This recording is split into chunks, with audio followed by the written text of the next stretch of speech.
Bueno, retomamos entonces, vamos a hablar ahora de la interoperabilidad de los datos, es decir, la importancia de que no olvidemos de los software, no olvidemos de los servicios y brindemos interoperabilidad solamente en los datos. Esto tiene que ver con respecto a lo que se llama arquitectura de interoperabilidad de datos. ¿Qué se necesita para eso? Un espacio de comunicación, que se llama el framework, que implica directivas, estrategias, especificaciones, metodologías, guías de uso, herramientas para poder aplicar esta interpretación de datos y servicios, o sea, aplicaciones operativas. Vamos a ver todo esto en un ejemplo. Antes de ello, tenemos que definir que la computación orientada a los servicios es pensar que todo aquello que estamos diseñando tiene que ver para que la transacción, que es un intangible, funcione correctamente. Vamos a ver los servicios como un ejemplo. Acá tenemos, por ejemplo, cuando ocurre un nacimiento. Ocurre un nacimiento. ¿Cuáles son los organismos nacionales, los organismos que están involucrados? Bueno, acá tenemos una serie, esto no es Argentina, obviamente, porque Argentina no tenemos hoy interoperabilidad. Entonces, ¿qué ocurre? Se produce un nacimiento, eso implica inmediatamente el nombre de la madre, la fecha, la hora y el lugar. Esa información, esto es de Uruguay, como estamos viendo es de Uruguay. Esa información que se produce automáticamente genera en el Registro Nacional de Identidad un registro nuevo.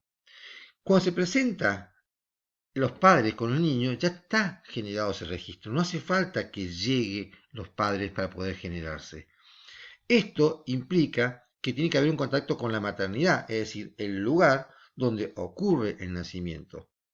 Inmediatamente esa información que llega de la maternidad a través de este organismo MSP y llega al registro nacional, implica todo este movimiento que se va a actualizar todo aquello que está relacionado con la importancia de esa persona, desde los servicios de salud del Estado, el Instituto del Niño y del Adolescente, ya está detectado que hay un nuevo niño que va a tener que ser controlado, verificado, de todo lo que tiene que ver con la maternidad e infancia, el Ministerio de Vivienda, Ministerio de Desarrollo Social, todos ellos se nutren de esta información que no requiere de que lleguen los padres a anotarse, porque cuando los padres llegan ya está emitida su identidad que ya fue registrada a partir de la maternidad, con el dato de la madre, el nombre, la fecha de nacimiento.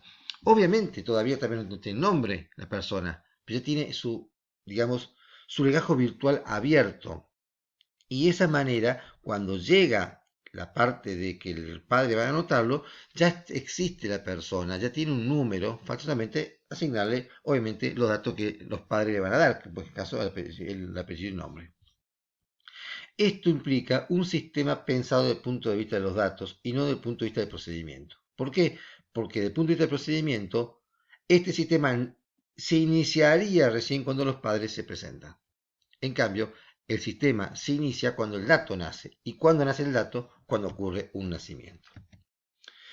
Esto implica un concepto llamado gobierno electrónico orientado a servicios. Es decir, el gobierno electrónico significa básicamente un sistema pensado para hacerle más simple la vida al ciudadano. Trámites en línea, compartir información, seguimiento de expedientes, etc.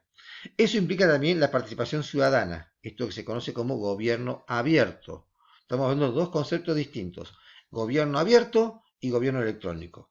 El gobierno electrónico implica fundamentalmente que haya sistemas de información pensados desde el punto de vista del ciudadano, pero eso también promueve la participación del ciudadano, lo que es uno de los pilares de gobierno abierto. Y además da sustento a todas las políticas sociales, educativas, económicas. Es decir, todo lo que el gobierno tiene que realizar se nutre de los datos, todo lo que tiene que ser a nivel de política, se nutre de los datos que surgen de un gobierno electrónico.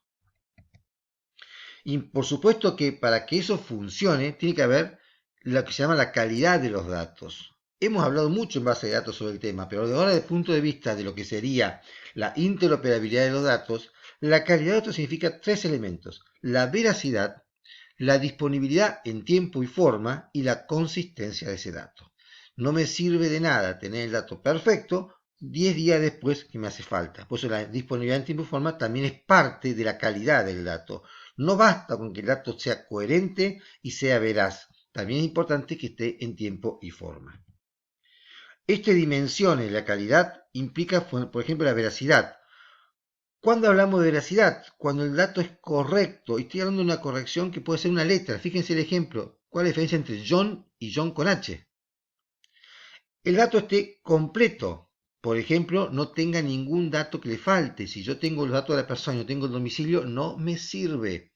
La persona se identifica por un conjunto de información, no solamente por el DNI, el apellido y nombre. También tiene la fecha de nacimiento, también el domicilio. O sea, una serie de datos que hacen a que este dato esté completo. Si yo coloco como domicilio la calle sola y no identifico ningún otro elemento, ese dato no está completo.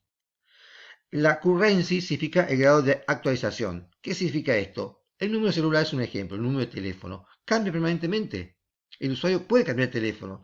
Si ese teléfono no está actualizado, no me sirve ese dato. Y la consistencia es lo que hemos visto cuando hablábamos de las reglas de negocio, cuando hablábamos de los modelos de relaciones o las formas normales. Es decir, que no se estén violando las reglas de nivel de negocio de la base de datos. Acuérdense un poquito cuando hablamos de esto, por ejemplo, de que el número de la fecha se entendía como fecha. Si yo pongo 32 del 10 del 21, no me sirve como dato, no es consistente. Bueno, para que los sistemas sean interoperables a un nivel de abstracción mayor, hay tres formas. Una, que usen un lenguaje común, es decir, por ejemplo, que ambos sean programados en el mismo lenguaje de programación, en el mismo sistema, con la misma base de datos. Segundo método, que haya una traducción directa, o sea, que ambos sistemas tengan una traducción para que les sirva la información al otro. A ver, vamos a usar nuevamente la fecha como un ejemplo. Yo puedo usar la fecha día, mes y año en un sistema y en el otro puedo tener la fecha como año, mes y día. Esa manera no es un lenguaje común, sino que estamos haciendo necesaria una traducción directa. Es decir, que la fecha se traduzca de una forma para llegar a otro sistema o cuando venga a otro sistema se traduzca de otra forma. ¿Sí? Ese sería traductores de un idioma al otro. Y el tercer método, el lenguaje de referencia, que exista un lenguaje de referencia y que ambos tengan traductores a dicho idioma de referencia.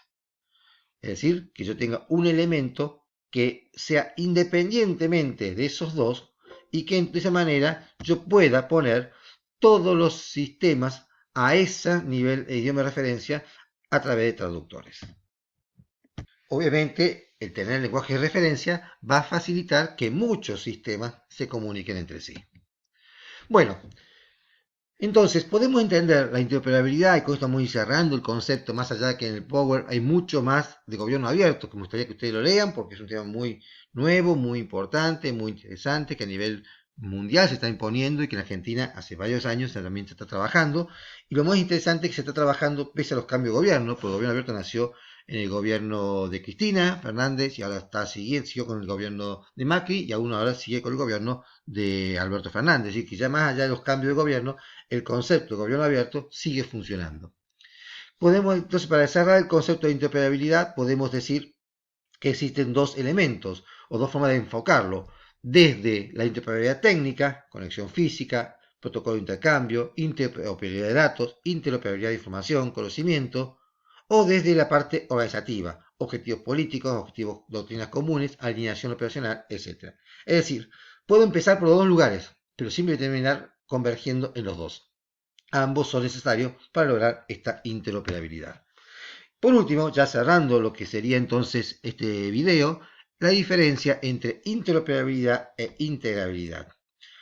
¿Cuál es la distintiva del modelo de integrabilidad? En donde la integrabilidad implica que a través del diseño del sistema se logre la conexión o la comunicación entre los sistemas como pares. Es decir, en lugar de buscar que los sistemas puedan comunicarse la información, los datos, se busca que los sistemas se integren uno con el otro a través de intercambiabilidad de componentes o módulos, de que de esa manera yo logro que sea mucho más flexible la comunicación, porque están trabajando entre cosas conocidas. Vamos a poner un ejemplo sencillo. Yo puedo tener un sistema contable de Becherman y puedo tener un sistema contable de provincia, que es un sistema totalmente distinto. Bueno, eso puede lograr la interoperabilidad haciendo que la información fluya de un lugar al otro. Pero si yo lo que hago es armo un pequeño sistema del sistema provincial de contabilidad, un modelo más reducido y reemplazo al sistema Begemann de una empresa o de un hospital o de una organización, estoy logrando la integrabilidad y de esa manera garantizo la interoperabilidad. La ventaja es muy clara, va a ser más sencilla la interoperabilidad. La desventaja es que tengo que llevar todo el modelo a un único modelo de sistema. Eso se puede lograr en cierto nivel. Por ejemplo, la Municipalidad de Rosario ha trabajado sobre el concepto de integrabilidad, porque ha llevado a que todo sea un solo paquete de sistema, que toda la municipalidad maneja y todas las organizaciones que quieren manejar, manejen el mismo tipo de sistema. Hay provincias, se ha trabajado mucho, a través, por ejemplo, la provincia de Neuquén, trabaja mucho la integrabilidad, es decir, buscar que a cierto nivel de componentes todos los sistemas utilicen lo mismo. Por ejemplo, nuevamente, acá en la provincia, hace muchos años, se dejó de trabajar sobre eso, se apuntó a que todos los organismos tuvieran base de datos Oracle. De esa manera, había un modelo de integrabilidad, porque más allá de cualquier sistema que uno desarrollara, siempre la raíz de los datos iba a ser la misma base de datos. Entonces, la interoperabilidad iba a ser más sencilla. Pero es un concepto distinto, que va un paso más allá del concepto de interoperabilidad. Integrabilidad significa integrar todos los sistemas entre sí, con componentes comunes. Interoperabilidad significa fundamentalmente establecer mecanismos, ya sea técnicos, semánticos, políticos, para que la información fluya de un sistema a otro. Bueno, les dejo entonces hasta acá con el tema de lo que es esta presentación. Luego sigue el software público, que tiene que ver con los modelos diferentes de sistemas que se pueden trabajar. Ahí entra mucho el software libre, que es un tema muy moderno, muy importante. Y luego también todo lo que tiene que ver con lo que es el gobierno abierto, basado fundamentalmente en la transparencia, participación y colaboración. Esto se lo dejo para que ustedes lo vean, es un tema muy importante, muy interesante, que obviamente nos supera a nivel de lo que es la materia en sí, pero que a su vez está integrado dentro de las TICs, porque el nuevo paradigma que tenemos que considerar en la parte de gobierno es un gobierno abierto, en donde los datos sean públicos, donde los datos sean disponibles para todos, donde todos puedan participar de la generación de los datos y del análisis de los datos, y donde todos puedan, por supuesto, por esa transparencia, acceder a dichos datos. ¿Cómo lograrlo? Bueno, les dejo que ustedes vean el Power y se interioricen sobre ese tema. Bueno, hasta acá llegamos con esta presentación y con estos videos. Nos veremos en la próxima clase presencial para discutir un poquito estos conceptos que estamos presentando acá. Buenas tardes.